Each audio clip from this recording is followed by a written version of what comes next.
on to yeah, sorry, there was an interruption message there. Yeah, then I moved on to LinkedIn. LinkedIn definitely a much larger brand to kind of uh, recall, and it's a social platform that is unique in its own perspective, not from the sheer size of the audience, but the way the audience is placed on the platform, what they really do on the platform, and how LinkedIn positions itself. And that also translates into a bit of if you're into ad tech marketing, what is unique about LinkedIn is that in a very large way the company is positioned to be a B2B marketing platform than a B2C marketing platform.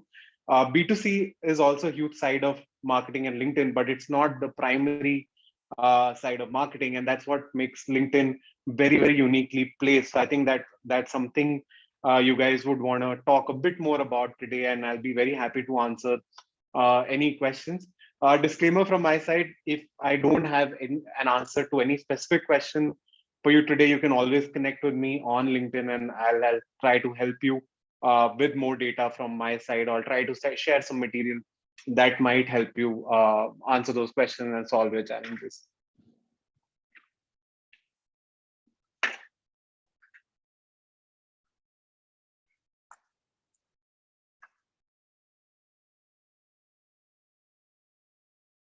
Hope I was audible enough, guys. That was a bit of a monologue from my side. Yeah, you were audible, Adheip. Yeah, made a lot of sense. So, would you? How would you like to take this? Would you like to start off with something from your side, or do you want to take it as a conversation going forward? So, Bharat, it depends. Like folks who are on the call, you can ask them as well if they want to jump into particular questions and challenges they're facing as marketers, or who are trying to, do something with the platform. I can take it from there, or I have a very short introductory deck for you also today if you want to run through that and then discuss over it and run through the basics. We can take it by that format as well. Sounds good. Folks on the call, what do you guys think? Should we start off with a short deck, and then maybe we could go into questions that you guys might have? Yeah, that sounds good. We can do that. Thank you. Sounds good. Thank you. Sure. So just give me a minute to set it up.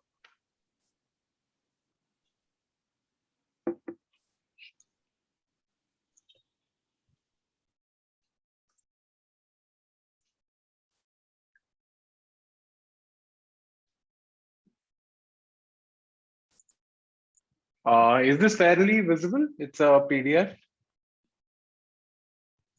Yeah, it is. It's visible to me. Yeah. Yeah. Okay, and the font and everything is kind of okay, right? Yeah, it is. Yeah. Sure. So I'll get started. Feel free to, let's keep this conversational. Feel free to stop me wherever you guys want, and I will cover the essence of things here. It's a fairly long deck, and it's there are a lot of numbers and statistics that you will see in any ad tech pitch. But I don't want to keep this like a pitch, definitely, because this is a unique forum, right? And I'll basically cover the essence and try to answer the question is what is the correct way to look at advertising on LinkedIn, right? And what are the logical steps to take before you really move into a full-fledged LinkedIn campaigns, right? Because what typically happens is that a marketer at any given point of time is doing at least 3 to 4 things, right? Like they have one finger in programmatic, one in Facebook, one in Google, one LinkedIn, and a bunch of other platforms. And then there's this comparison across platforms, right? Like, for example, CPC is very high on this platform versus the other platforms, or probably this is the better platform for me. So let's allocate budget to that platform and stuff like that. So a day in your daily life is what I'm assuming. But just talking uniquely about LinkedIn, then what is the right way to really set yourself up for a successful LinkedIn campaign? So I'll try to cover the main essential bits that you need to look at. Just a sec. Yeah. Yeah, so this is general information. We live in a very evolving sort of a world where work from home and the plethora of information available online, and you're just being bombarded with data and content just about everything. Even webinars are one too many, and you don't even know which one to kind of attend, right? So that is a problem that even marketers undergo every day. That how to really stand out as a brand, and this especially gets amplified in B2B, because B2B is something that you won't normally associate with a brand, right? You would say that I have a personal preference for Swiggy as a brand over a Zomato, or the other way around, because of somebody who endorses them, or I've had a great experience with this one particular platform once, etc. But that typically you don't see in a B2B setup. We don't see a lot of companies, especially software IT and SaaS companies, care a lot about brand, but that's rapidly changing as we evolve, and we'll see how. This is because one simple reason is standing out in your TG, in your community, right? From Now it's getting like on social media, it's getting much harder to reach your buyers and peers. And with B2B sales cycles, the length is 6+ months. That this is a lot of platform and third party research that has been put together, that it takes a lot of time to do one B2B sale. And there are at an average 6.8 people, so let's count that as 7 people in your average buying committee. So typically you would always think that for example, you have a great CRM tool, right? At best you would think that your buyers in selling a great CRM is probably the BD team, which is looking at partnerships and what sort of partnerships they want to engage in at the company level. Right, they might have preference for a few companies, and at best, when the deal goes on the table, it will have an approval from something like an engineering and IT, from an implementation standpoint, that can that CRM be integrated in your company stack, right? And can it be used as easily as they ideally want? And then comes finance, for example, right? Like they'll do a cost benefit analysis of changing the CRM platform in this case, or what do they stand to gain in the long term by using this particular CRM. So that will be your typical, you would think that they are your buyers, right? But it's actually not that. So when you talk about a buying committee, why are we saying at an average there are 7 people? You need to look at two groups primarily. One is your decision makers, right? People who are signees on the check for buying a new SaaS tool, and one are your influencers, right? Like people who are around that decision, and how well known you as a brand or you as a product are to that buying group as well. So those are the rest of the people that you need to influence as well. So in a typical sorry, just for the interruption, I'm putting my headphones on noise cancellation. Yeah, in a typical SaaS buying journey, you will see participation from IT engineering. You'll also see huge participation from BD.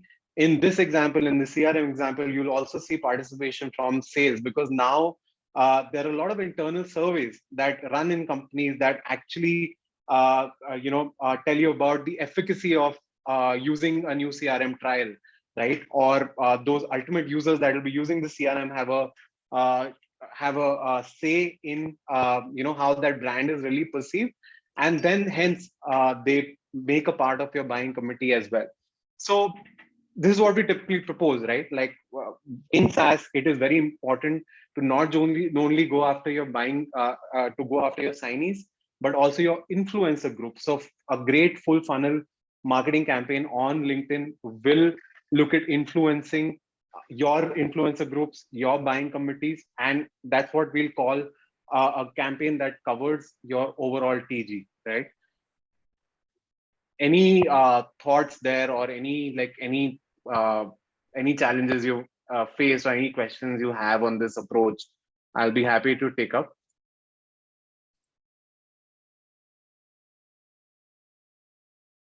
Okay, I'll move on then. So what does it really make? What is really what are those finer things that make LinkedIn inventory really unique and what it is, right? For all its pros and cons, but what is actually the origination of this inventory, right? And how does it really differentiate from any other social platform? Is basically first party data, right? Like LinkedIn is the only platform where someone will build their digital profile and clearly tell you what they're doing and in what company they're doing that role in, right? What skills they have an interest in, what are their aspirations, what are the groups that they follow, what is the kind of networking they do, right? So you'll hear a lot of hearsay on, okay, LinkedIn is the only professional platform. And it's not like the other platforms are don't have a professional audience. It's just that bit of a mindset play, right? Like you would say you also come on LinkedIn to network, to build your personal brand, to be in touch with your colleagues. And yeah, there are a lot of days where you want to come on LinkedIn and just probably vent about something that you don't like generally, or you want to share some information that you think, that will be relevant. It's not like people don't use it in their personal capacity, but the majority of the people are also look at this platform as something to be relevant in, right? Something like the spaces that they want to be aware about. And also there's that element of just being on the lookout for the next great opportunity, for example. Or if you're looking for your first job, how to really go about knowing about the industry, connecting with those people.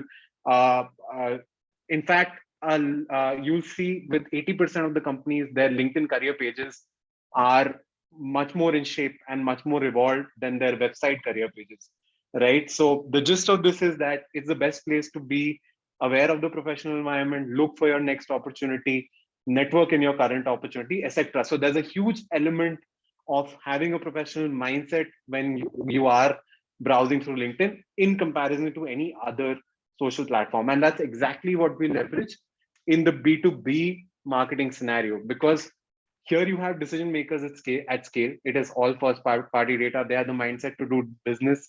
And it's also a very trusted platform, right? Like we have a very comprehensive trust and safety team that is looking at posts day in and day out, right? Like it is, I would say, if Facebook in terms of trust and safety is at 1x, right? Like LinkedIn, you can at least take it as 7x, because that is one of the key goals of the platform to exist, to be a very trustworthy and brand safe environment, right? So that is one of the key takeaways also for any marketer.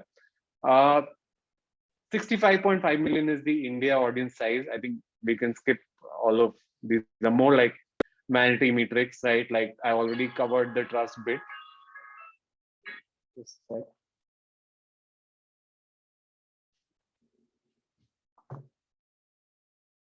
Yeah. Yeah, I think this is important, right? Like what happens, and what I was covering earlier was that uh, we see a lot of people jump into an ad hoc LinkedIn campaign. They'll say, I'll give you an example, like a customer engagement platform. It's a SaaS platform. And what we'll usually get to see is that the marketer has jumped into an ad hoc lead generation campaign, right? Because the platform allows you to. And they run this campaign for like a very short period, have particular numbers in mind around the cost per leads that they want to drive, or the number of clicks, for example, they want to get, and end up turning pretty disappointed after those 2 weeks and shut the campaign off, right? The whole point here is LinkedIn is a combination of the strength of your brand and how you leverage on that brand to generate your demand, right? And for to get to a stage like that, there's a lot of homework that needs to go in before the first campaign gets launched, right? So be very clear on your objectives, that what are you really trying to achieve, what are those key marketing KPIs that you are being judged on. How do you really see this whole, if you have a certain budget for a quarter, what all do you want to achieve in that budget for your product, right? Second step, very important, right? Find the audiences who are your buyers. What is a better approach to targeting those buyers? Should the approach be based on titles? For example, are you better off chasing the CIO of a company, or are you better off building a broader campaign which targets multiple seniorities in the IT and engineering division of uh, computer computer software companies in India, for example, right? So should you have a title based campaign? Should you have a function based campaign? Should you have a campaign based on seniorities? That is the next thing, right? Because although India has 75 million of an audience in terms of sheer size, that audience is not absolutely relevant to you, right? Because it's the base of the audience. Ultimately, you have to figure out what is your TG, and is the only platform that is having that first party data. And my recommendation would be to leverage it as much as possible, make your campaigns as sharp as possible in terms of targeting by leveraging that data, right? Launch campaign, simply put, this is the stage where you decide what kind of formats that you want to go for, right? Every format has its own unique value proposition, although I'll cover a bit of that in detail later. And how do you measure results? Measure results, I'm sure, since you guys look at multiple platforms, you have that expertise to really make sense of CPCs and brand lifts and some of those things that you measure after while or after the campaigns are running. So yeah, now what is brand and demand marketing, right? Especially in the B2B context, brand marketing is something that makes long-term associations with your brand, right? Like what is the first, anybody wants to volunteer, what is the first company that comes to your mind when I say CRM, for example? Any volunteer would like to go? Salesforce. Yeah, exactly. That's the example. Everybody has it in his mind. And if you see some of the creatives, you'll see a very short, small, animated figure of sorts, right? Reminds me of Lord of the Rings somehow, right? And my question to you is, does that have anything to do with the product? Does that have anything to do with the CRM? Uh, I guess not, but that is the power of the brand that they have built over time. They stand for. So anybody would argue that why should we invest so much in brand marketing in B2B? But then here is the answer, right? Like that is the first recall. Anybody wants to shut their mind and take up a CRM today and have that fill it, shut it, forget it sort of a thing, will go for a Salesforce because there's peace of mind, there's a huge brand involved there and stuff. So it has a role to play. And demand marketing is the other side. Obviously, every marketer's ultimate journey gets completed when they're driving very quality leads that convert into sales for their company. So demand marketing is something that kind of brand marketing leads to. So for a typical what I would call a great LinkedIn campaign is where you have an 8 to 10 month sort of an approach, and you start something from a brand marketing level. And brand marketing is not only paid marketing; it is also how your company page looks like, what your leaders talk about on your company page, what is the sort of thought leadership you're building from that company page. You might not be paying for it; they must be just organic posts. And then how you use paid advertising to start building that brand, right? Building your fair share of voice on LinkedIn as a brand, right? People start getting to know you. Your influencer group start getting to know you. They have a high brand recall. And then how do we pivot that strategy over 3 to 4 months into demand marketing, into demand, a core lead gen, low funnel sort of a phase where you're able to drive quality leads that actually convert, right? And you're able to justify that spend, right? So a lot of times what mistake we'll see is everybody wants to go the other way, right? Like they will jump into a lead gen approach, do it for 2 months, find CPS to be very high in comparison to some other platform, or find conversion rates to be low, and then take a back step, right? So that is just not how LinkedIn works, for the simple reason that another platform might be giving you a very large share of leads ultimately, which are mostly intent based. So you'll find uh, uh, most platform working on this concept of the user is coming and searching for a CRM, and then you're doing sort of an SEO or a sponsored listing to push your CRM in the listings, right? So that's how most platform works, but that's not like first party data, and that is uh, the sheer conversion volume from the leads you will generate will typically be lower, and there's no influencing aspect to it, right? You will never be able to use another platform to build your mind share with a CXO, right? With the top, say, 5% of CXOs in a company you are targeting for a major deal renewal that is coming up. So that is ultimately the play. It's a mix of brand and demand marketing, which we have seen over time is the right way to look at it for maximum ROI. Uh, very clean slide in terms of what all you can do with once you're signed up on Campaign Manager as an advertiser, what all objectives you have. So nicely broken down into phases. There's a brand awareness. There is, if your objective is website visits, engagement, video views, that all that is available.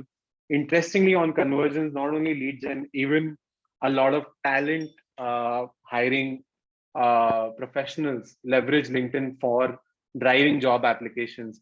And marketing is just one piece of LinkedIn. The other piece is talent hiring, because LinkedIn has that pool of audience, right? Like I was sharing earlier, that the audience is there to look for their next job or be abreast of what is happening in industry.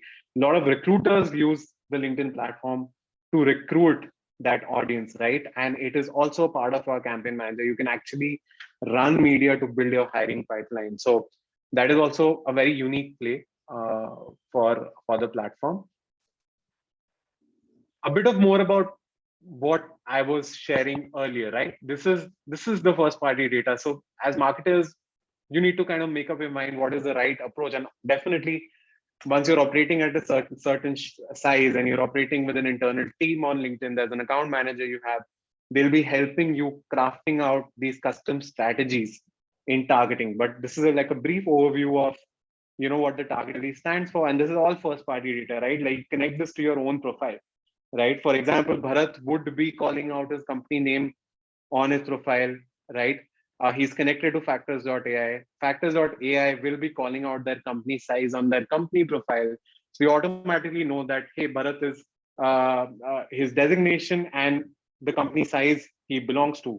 So B2B marketing can target Bharat very well. So this is just one example. Like obviously it will be a campaign which will be much broader in the audience approach. And then this is all first party data, right? A lot of education clients will typically go after the degrees of students or the fields of study, right? Like fields of study can be everything from a mechanical, civil, or software engineering.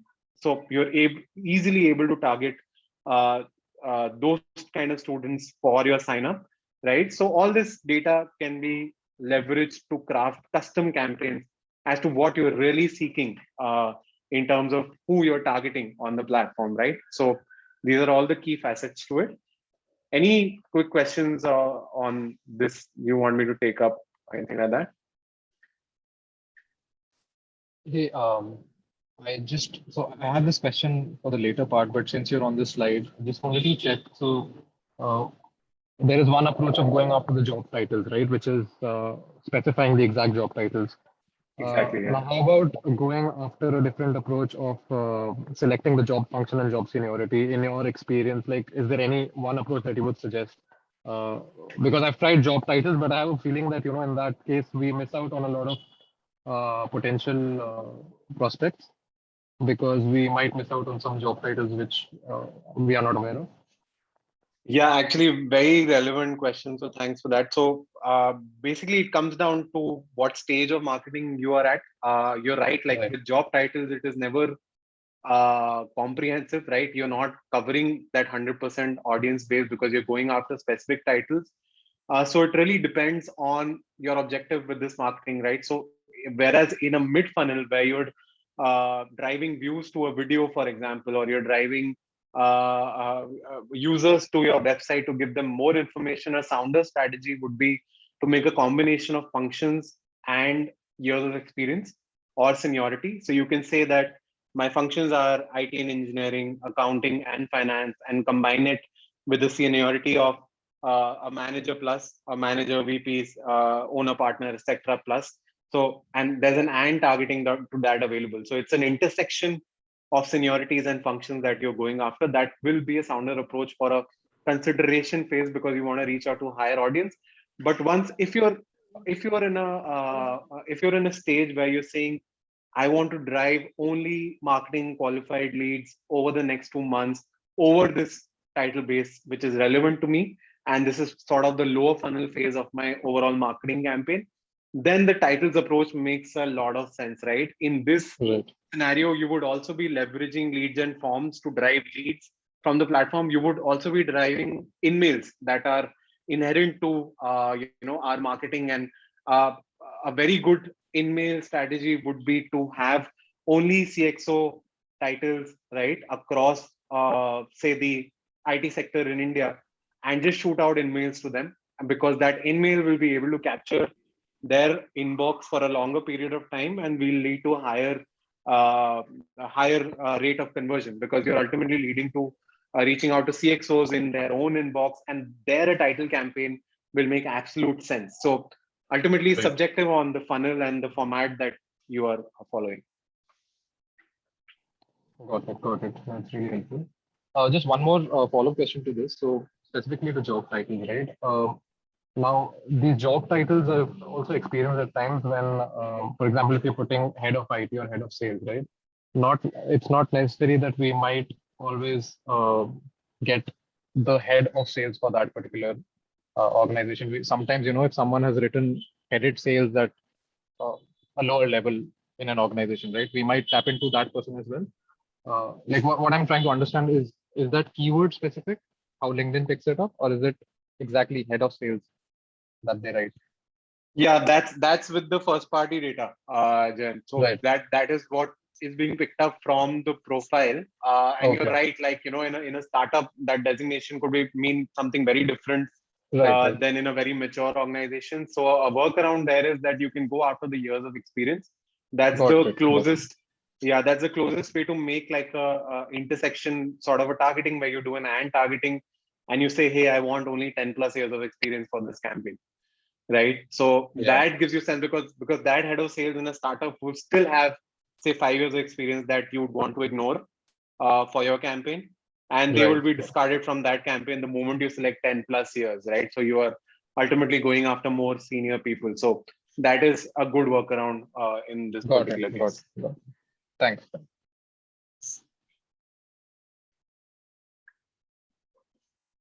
Cool. I'll move on if no other questions. So this is a bit about matched audiences and retargeting and lookalike audiences. A very key facet to, so I'll cover a bit of matched audiences. A very key facet to B2B marketing is account-based marketing, right? Because what is unique to B2B companies is they usually have a priority list of companies they want to go after. So for an example, like a very large SaaS player in India might have this objective of going after the top 100 of the Fortune 500s based in the US, right? So that will make up that list of 100. So we are going after those 100 companies only. That makes up for a very beautiful targeted campaign, because again, drilling it back to that first party data that LinkedIn has, you can call out these are the 100 companies, and those are the only companies I want to target, and not waste my advertising dollars beyond those 100 companies, right? So that is something we actually kind of pitch a lot, especially to be with B2B marketers, because it makes a lot of sense for them. The other thing is that email marketing is also available on the platform, right? Like matched audiences also covers a list of emails that you can upload on LinkedIn that will be matched with LinkedIn emails, and your campaigns will only be directed to those emails on the platform, right? So out of the things being called out on this slide, I think matched audiences is the most relevant that you'll get to see as you do more mature marketing campaigns and leverage account-based marketing, for example. Account-based marketing is hands down one of the mainstays of LinkedIn marketing, right? And uh, a lot of marketers on LinkedIn are purely ABM based. They only run ABM campaigns. So that is one interesting thing that it also makes it very unique in terms of marketing. The next is launch your campaigns, right? So developing a content strategy is super important. So if you're the custodians of your corporate page, it is always a good strategy to follow the relevant topics and hashtags that are there on the platform. Leverage content suggestions. You can also, spread these content suggestions around in your company, and people can post from their personal profiles as well as employees of the company, right? So that is also a good organic strategy to go after. And always monitor your industry activity, right? Like very interesting thing that you can do is, I won't change my screen right now, but try this. If you're in the SaaS space, right, working for company A, go to company B and go to their corporate page. And on posts, if you click on posts, and on the right hand side, you can see ads, right? So you can actually filter out the ads that they're doing on LinkedIn. And you can get some ideas from there that, hey, this is my key competitor, this is my arch rival, this is what I think is a great brand in my space. I aspire to be there. What are they talking about? What is their advertising strategy on LinkedIn? You can see it openly. It's something like the Facebook ads library, but connected to a particular company page, right? So you can go and check out the ad section of any company page that you like if they are doing ads with LinkedIn. LinkedIn pages, anyways, like I covered, like which is a place to kind of build and make your brand thrive as much as possible. Everything is connected to your LinkedIn page, right? Your careers page, your life at your company. Like, there's a section for life at your company posts, employees. You can call out your leaders. Your leaders' personal posts can be shared through your company page and what they talk about. So a great place to build that, organic presence, which everybody should continue to do, in my opinion. LinkedIn Live and events will pick up in a big way this year. We are trying to make it native so that it becomes very easy for B2B marketers to go live on the platform. Right now, there's a process to it. Right now, there's a third-party tool that needs to be integrated with LinkedIn. And for example, Zoom, you can still go live with LinkedIn, but it takes a bit of a manual process. But those things are going to change in the next 3-4 months. So you'll have a great alternative to, if you're doing YouTube lives right now very actively. LinkedIn Live will make you present in a much more sort of a relevant audience, right? And though it's organically available, LinkedIn also has another format called events ad, which is just built to promote your large scale B2B events, right? And these events also exist on your company page. So you can start calling your upcoming events out on your company page and drive some organic registrations as well, right? So this is a platform we'll be investing a lot in this year. You'll see a lot more posts about events on LinkedIn. So do follow some of those threads, right? And that match with your goals on the event side. So I'll skip. This is mostly around, again, what sort of formats you should be leveraging, which tie in with your marketing goals. So there are a bunch of them, and it's very easy to get confused that, as to what I should really go with and what solves my purpose. And more than that, a challenge that marketers also face is what sort of content is actually available to me, right? I will have to go with that sort of a format. So it's always good to do some sort of whiteboarding if you're running your campaigns directly, if you're working with agencies. Always good to do some whiteboarding on, what sort of formats I should have for the platform, right? So different platforms for different use cases. Although sponsored content, video ads, and single image are the two forms of sponsored content, that's pretty much the flagship, just for the simple reason that in terms of inventory, delivery is a lot more seamless in these formats. There's a lot more inventory for video ads and single image ads. Videos are a great way to build your brand recall, right? To spread the message about your brand, spread some thought leadership content around your brand with a great, like, 10 to 15-second video. And what video also allows you to do is build retargeting pools, right? Uh, you can run a video for, say, a 2-3 month timeline at a minimal budget and start building an audience pool, which you can retarget later in your lower funnel, for example, right? So that is a key aspect of retargeting with video. And not news to you guys. Video anyway sees the maximum engagement and traction out of all the formats. So definitely keep that in your marketing mix.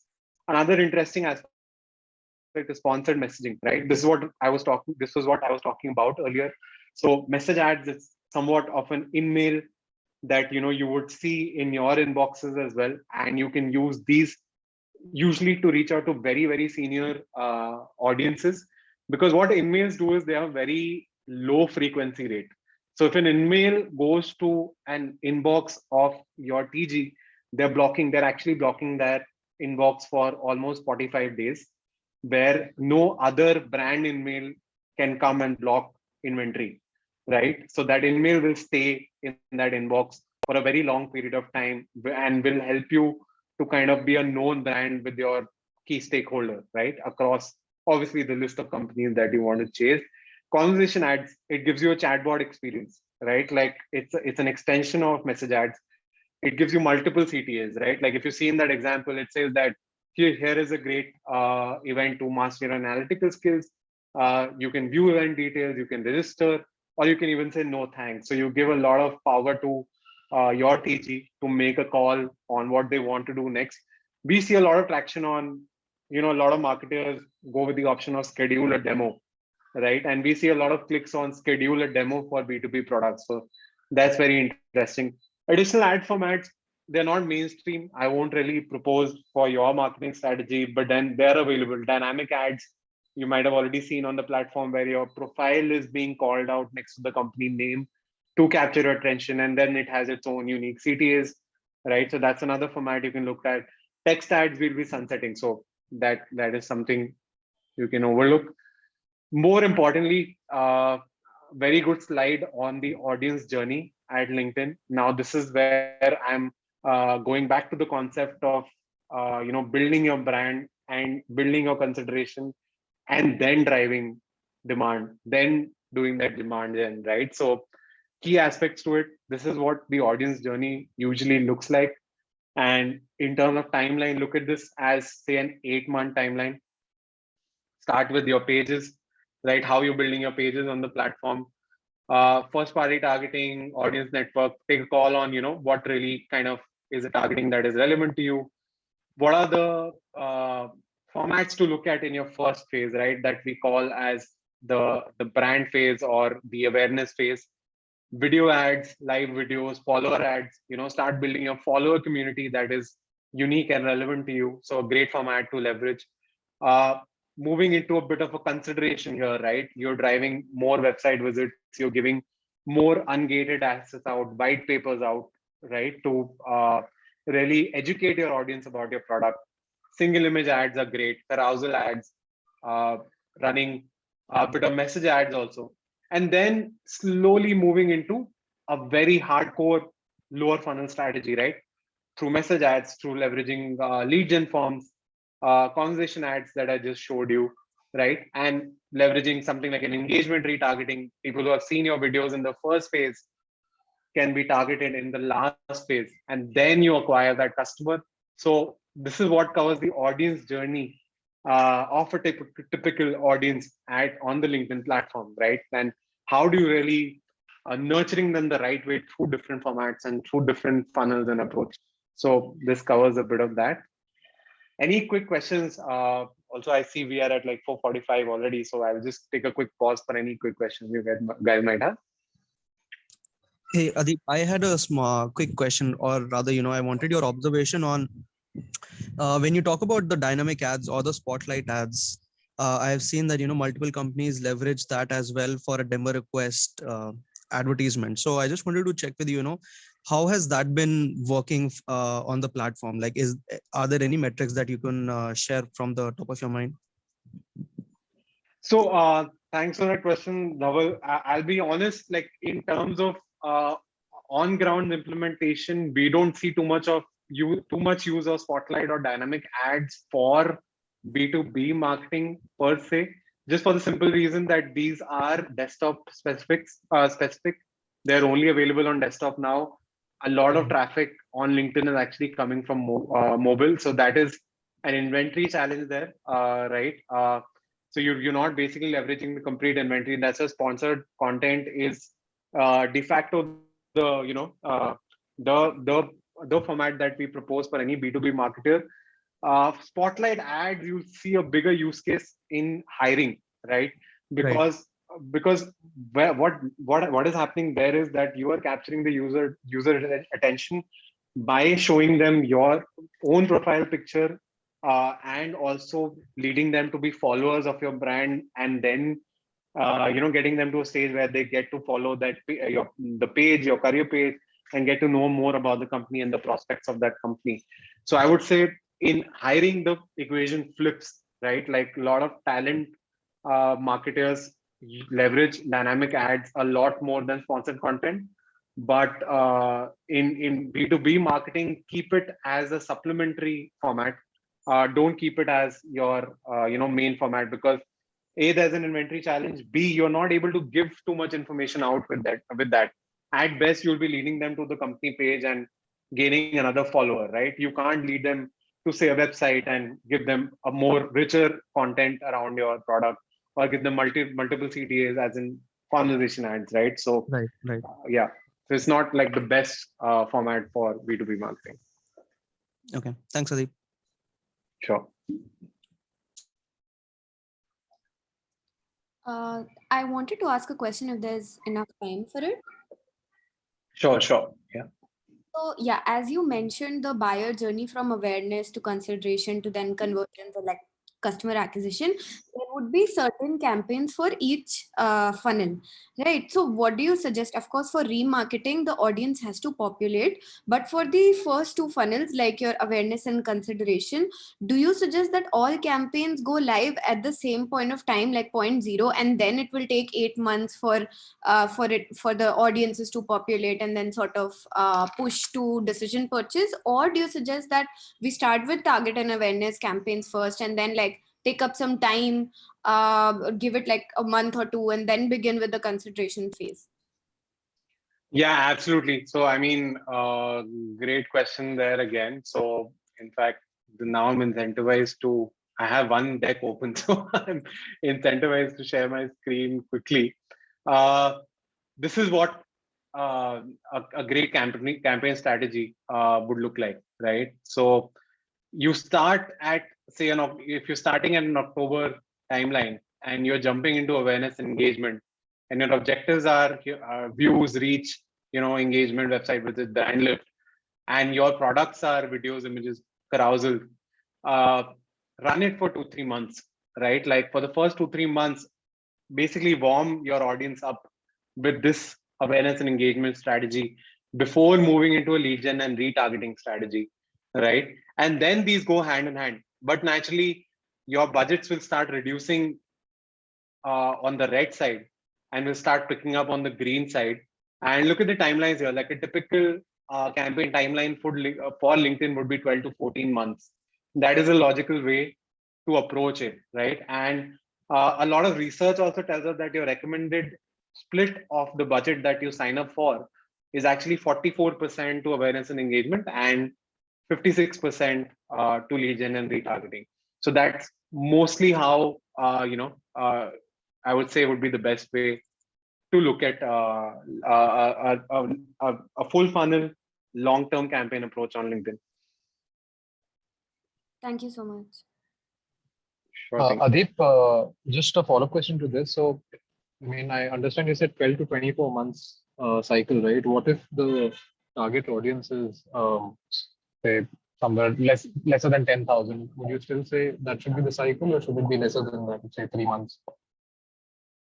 Yeah, that will be a very niche audience, Jayant. I would say Right. like that will be a very lower funnel, an audience fit for a very niche lower funnel campaign. And they do happen, right? Like not all marketers follow a full funnel approach on LinkedIn. This is more from the point of view of if you're starting out as a B2B marketer on LinkedIn, right? And you want to run like a full stack marketing effort on LinkedIn for the long term, then what is the right approach there? So in the Right. use case you were saying, right, I would say that okay, probably that 10,000 is only my senior titles in engineering and engineering and IT over a particular base of companies in India, for example, right? But what I should, or I would have already done is build a lot of influence with functions beyond IT and engineering, and that will definitely be a larger audience size over, say, the last 4 months before I start this particular campaign, right? So it's about building that awareness, and then this is the Right. last Yeah. kind of funnel, right? So that is how it flows in this example. Got it. Yep. So I think I'll quickly move on. Not too much to cover here.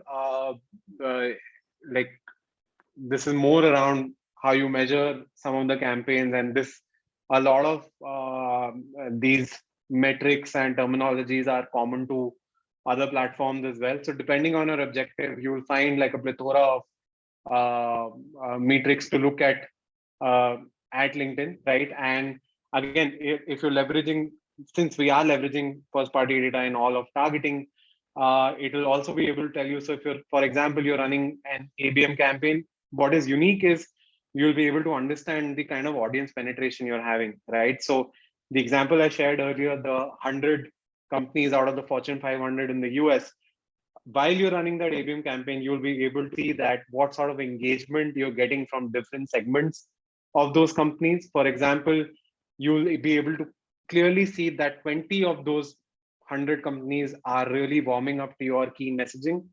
You are getting a lot of engagement from functions across those companies, from different seniorities across those companies. And that is a key insight to take to your sales teams that you might be working with, where you know that audience is much more warmed up than the rest of those 80 companies.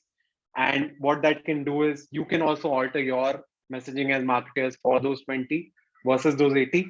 And also audience that are very warm can be start being followed up by sales on a one-to-one basis to start converting them, from an MQL scenario to an SQL scenario, where they're much more likely to turn into paying customers after that, right? So those are some of the insights that the platform gives you, and that is some of the intel that you can also pass on to your sales team. So that is what is unique over, say, a Google, which will also give you a brand lift, for example, right? So some of those pieces are covered here. There are also LinkedIn marketing partners. These come in at a very large scale, right? Like LiveRamp, for example, is an intent marketing partner for us. What they basically do is they do a lot of content syndication. They'll have a lot of these third-party B2B websites and platforms where they are capturing intent data from the audience and then passing that information.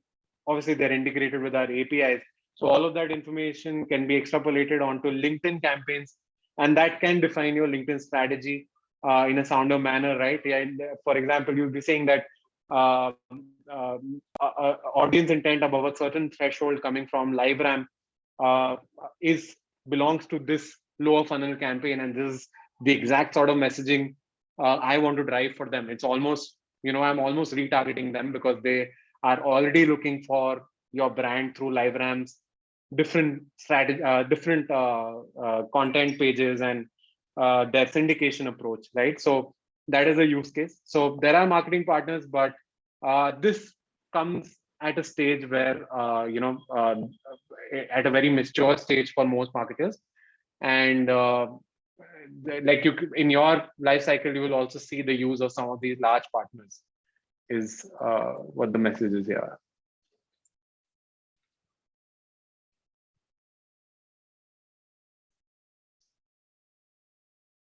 So yeah, that's it from my side today. And I mean, I hope I was able to give you some insights into marketing and LinkedIn and give you a broader gist of how to really look at your LinkedIn campaigns vis-a-vis some other marketing campaign or some other digital platform you might be crafting your campaigns for, right? And what are the final things to look at? So I hope I was able to give you some insights and data there. And feel free to reach out on LinkedIn in case you're looking for any other specific information as well. If I have it, I'll be happy to share it with you.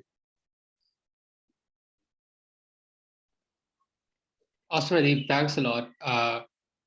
Yeah, this was a great session. Thanks everyone for joining in. Yeah, it was a pleasure hosting this. If you have any other questions, we'll be sending Adheip's LinkedIn profile as well, so you guys can get connected and get any conversations going there as well. Awesome. Thanks, guys. Thanks a lot, everyone. Thank you. Bye. Take care. Thank you. Thanks, Adheip. Thank you. Thank you.